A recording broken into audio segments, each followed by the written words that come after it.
This is one of the best tools for diagnosing a faulty Commodore 64 you can get. This is a Diagnostic and it includes multiple ROMs which will help you diagnose your C64. In this case, on my one, I have the standard C64 diagnosis. I have a cut down version of that that skips the RAM test just to make things easier if I want to test things like the SID chip. I have DesTest, which has always been around, and I have DesTestMax, but now there's another one. Desmond, the creator of DesTest, sent me a package and it includes 4 things. There's 2 kits here and 2 kits here. Now these are Perf Cart 64 128. So these are for developing your own cartridges for the C64 and C128. But that is way above my pay grade. But I'm happy to pass these on to anybody in the UK because Matt sent these over from Canada. And if there's somebody that thinks that they could benefit from a Perf Cart 64, then I'll try my best to get them to them. Matt's also sent me a couple of lovely stickers of his brilliant logo. And I will find a spot. I have stickers dotted around. I've got my Snorkers badge, my CRG, Goldfish, Rudy's Retro Intel, another Snorkers, Taz, Fade, Dodge, Hack Build Restore, CRG again, Rudy again, Control Alt Reese. They're all over the place. There's even some over here. I've got a Retro Tech or Die one over there and another one over there. I tend to just find an empty spot and put one, but I try to make sure that they don't get covered up when I add things to my workbench. Anyway, I'll sort those later. Now these, Matt sent me 2 of these. One is for a friend of mine, Henry, and yeah, this one is for me. This is new.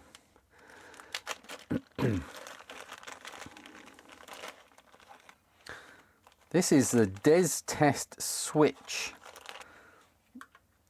So we have a cartridge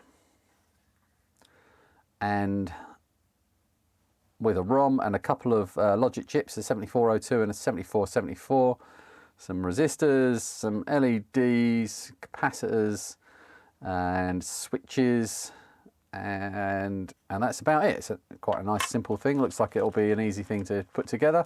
Here are all the components, and it's called the DesTestSwitch by Matthew Desmond 2024, and his website is factorofmat.com. But you can also find him on my Discord, and my Discord has been rebranded to the Retro Hardware Discord, but Matt has his own channel in there, so if you need to talk to him about any of this, that's a good place to do it.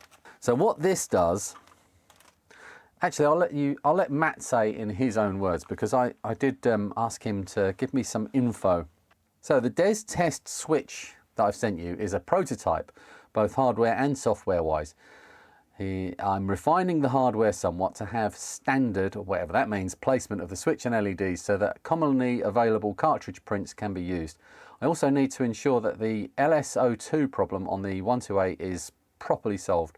I'm talking to my hardware mentor. Actually, I can show you this.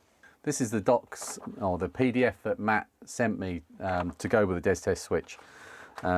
Just to go through a few parts of it. But this is this LS02 problem that he's having. He's discovered some of the cheapo AliExpress ones are fakes probably and misbehave when attached to C128s. I think some of these have gone out with the DesTestMax. So anyway, we have a good looking LS02 on this one, so it doesn't look like a fake. But what this does, so let's start at the beginning. Let's start with the DesTestMax, and we'll put that in my test bench machine here. All right, make sure nothing's fouling anything. And what this does is it tests the first, well, various things, but it tests the first 4K of memory and reports whether that's working. It thoroughly tests the first 4K of memory. And you can see all the different areas of memory that it's tester, well you could, that it's testing there in that list.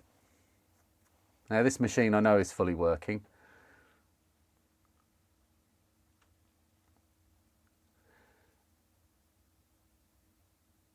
And when it's finished, you get to this screen which says count 0001, which means that it's passed the first round of tests, and it will loop back around again. If I turn it off, I'm just going to pop this RAM chip out here. Now I've been through my box of doomed chips here, and over here, this pile here, are all of the chips that as soon as you put them in the tester, make sure it's the right way up, and press. Ooh, well that one gives, that's not a good, that's not a good example. Let's try this MT chip here. As soon as you press, that just goes red, which means that the chip is probably internally shorted somehow. These ones here, which are mostly MT, that's MT, that's MT, that's MT, that's MT. Actually, half of them are MT. The rest of them are mostly TIs. Oh no, 2 TIs. And anyway, so these ones, when you put them in the tester, they do actually start testing. You can see that the LEDs are flashing away there, and it gets quite a long way through the test. And this one's half bad. This would be good in a ZX Spectrum. So if I put that one in there, it doesn't really matter which one, but this is not going to short anything out. So, right, I put that one in there and start the test again. And almost immediately it comes up with bit 4, which is U23. And that's as far as it will go. I was hoping, because what the problem, or not the problem, but the limitation of the original DesTestMax is that in max mode, it doesn't look at things like the CIAs. It ignores the CIAs and it ignores the ROMs, and it ignores most of the memory. It'll only be able to see the first 4K of memory. The rest of the memory it can't test. So Matt did send me an updated ROM that can test the rest of the memory, but that doesn't work in max mode. So I haven't, because he said he was working on this new DesTestMax2 version. I've been hanging on for this one. So what this one does is it tests that first 4K of memory, and then if it passes that first 4K of memory, it switches to the new version of the tester, which tests the full 64K of memory, also checks all of the ROM checksums. So actually, let's go through it in Matt's own words. The Max portion of the software that tests the first 4K is a slight update to the original version. It's pretty much the 0.B version I sent you, which is the one I haven't tried. It has the border running indicators showing the running test with the less than symbol highlights, faulty missing CIAs, and tests for faulty muxes, thanks to you. I sent Des a faulty, I can't remember what it was, but I found a chip that foiled his test in a way. It made it behave strangely, and I sent it to Matt, and he's used that to improve the software. So I've had something to do with it. Woohoo!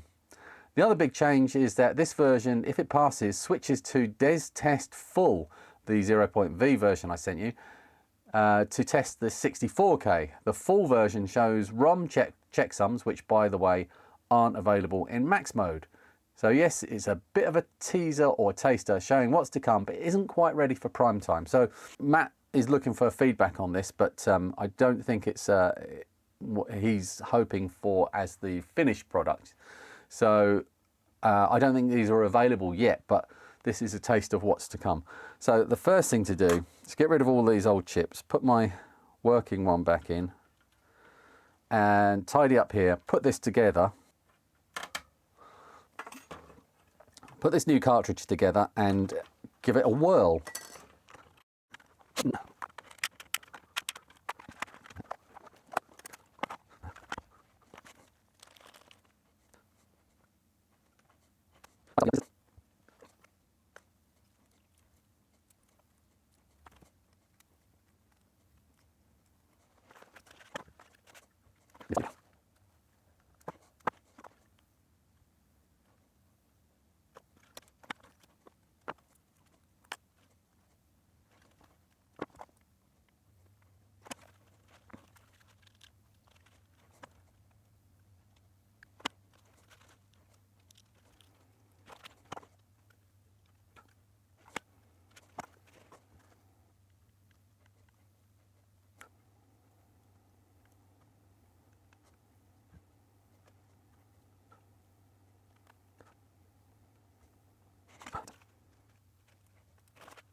Marvellous. So I've got 3 jumpers here that I need to find out which positions these need to go in. I'm just going to hang them off here for now. Right, old DesTest, new DesTest. Let's take it for a spin. Oh, set the IO1, IO2 jumper to IO1, which is there. And as supplied with a 27128 EEPROM, leave A14 and A15 jumpers off. All right, so I expect that you can have multiple images on here, and this will allow you to, these will allow you to switch between them.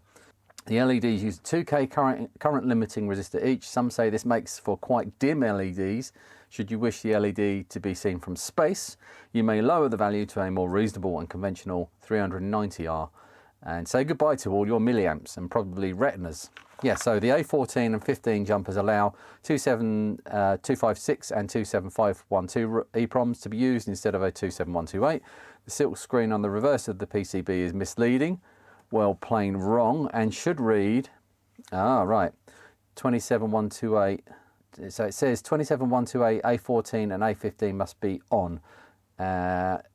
Should read must be off, so that's wrong. And 27256, A15 must be off. 27256, A15 must be on. It's the opposite. 27512, A14 and 15 select bank 0, 1, 2 or 3. So 27, A14, A15 select bank 0, 1, 2. So that it's got that bit right. So A15 and A14 here is there's a table here to select which address on the EEPROM is selected. So it's very similar to the switches on this one. I could put this 27512 in here, and these switches here would do the same sort of thing. In fact, there are on here somewhere, it says about A14 and 15 being switched. I can't remember, I've probably covered it up. Anyway, okay, let's try it. So I was hoping to find in my stash of chips a RAM chip that would fool the original DesTest, and I've got one somewhere. I might have sent that to Matt, that I'm pretty sure I did actually, that fooled the original DesTest and passed that first 4K and seemed to be fine, which was the only weakness in that software. The only thing that that needed to be updated, which is what Matt's done, is made it so that if it does pass, it will then go on to test the rest of the memory. So, but it might be that if I put one of these partially faulty chips in a different position on the motherboard over here, that it would then not pick it up in the first 4K. But I only have one chip in my memory banks that's actually in a socket, and I don't want to start pulling all the rest of them out. You'll just have to trust me. Yeah, those LEDs are plenty bright enough.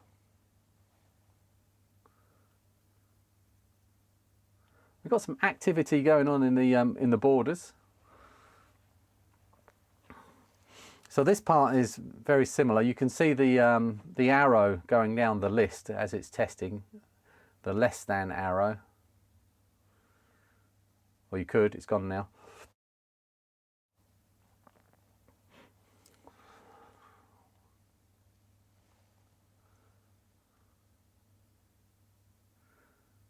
Pre-release copy, do not distribute. So is this now testing the 64K?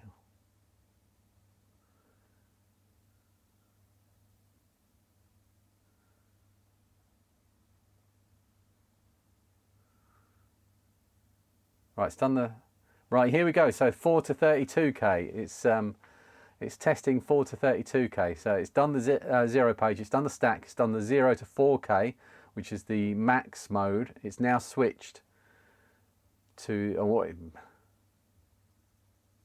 It's now in normal mode, and it's reporting the checksums for the ROMs there, basic, character and kernel. It's also showing the clocks for the CIAs, more important information, and that I've found updated faster on the original DesTest, which was a really good thing. This is now busy doing the RAM test, so it's paused that. But on the original DesTest, it was easy to see the clocks if they did go out of sync. That was something that took a little bit longer on the other tests, on the standard C64 Diagnostics and DesTest.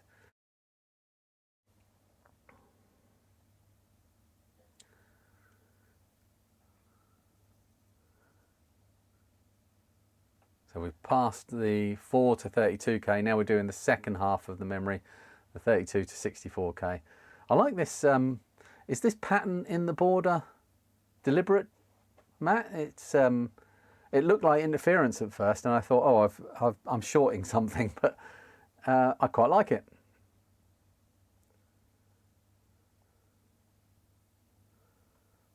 You can see the CIA timers have counted up again.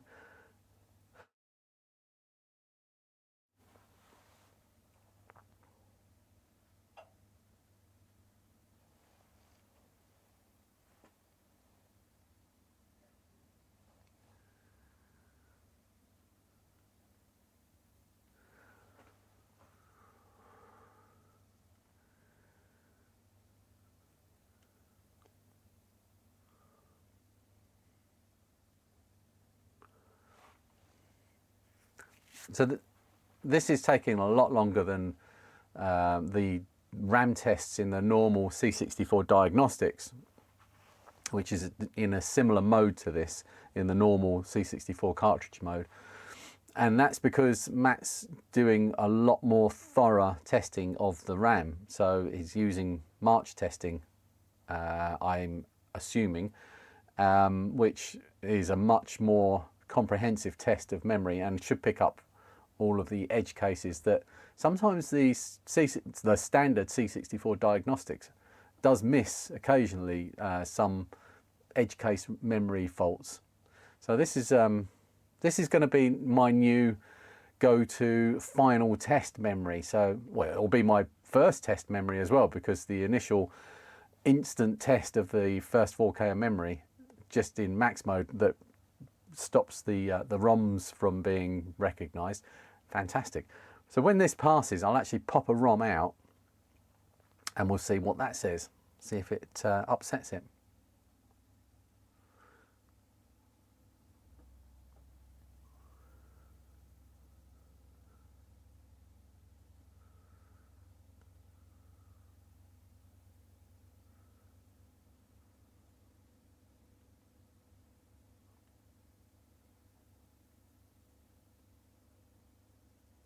I can see why you've done the border thing now, because if you're just staring at this screen for a long time, you might be wondering, is it frozen? And this is giving you an indication that the machine is still working. So that's a really good thing.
Hey, all passed. So it's gone to count 1 and it looks like it's doing the initial tests again. Brilliant. So the only thing this doesn't test, as far as I'm aware, is sound, which you get with your standard C64 test. So my wish list for this, the perfect testing suite for me would be if I had switches to switch between this test. I wouldn't need, if we had a sound test in this as well, just to play the voices like the C64 diagnostics, then that would be the only test I would need, because this does everything that DesTest does. It does everything that the standard diagnostic does. I probably would still use the standard diagnostic, but I would like a switch to switch between this and that. I'd like another switch to switch between this and an instant keyboard test, so I can put a ROM on there which contains a keyboard test. Or if that had a keyboard test included in the DesTest suite. Yeah, this is brilliant. Thanks for sending this, Matt. I'm going to go and grab a couple of C64s now and some faulty ones and see if I can make them tell me their secrets. I've just realised why you put the cutouts on the side. It's to make it easier to pull out of the slot. Very clever.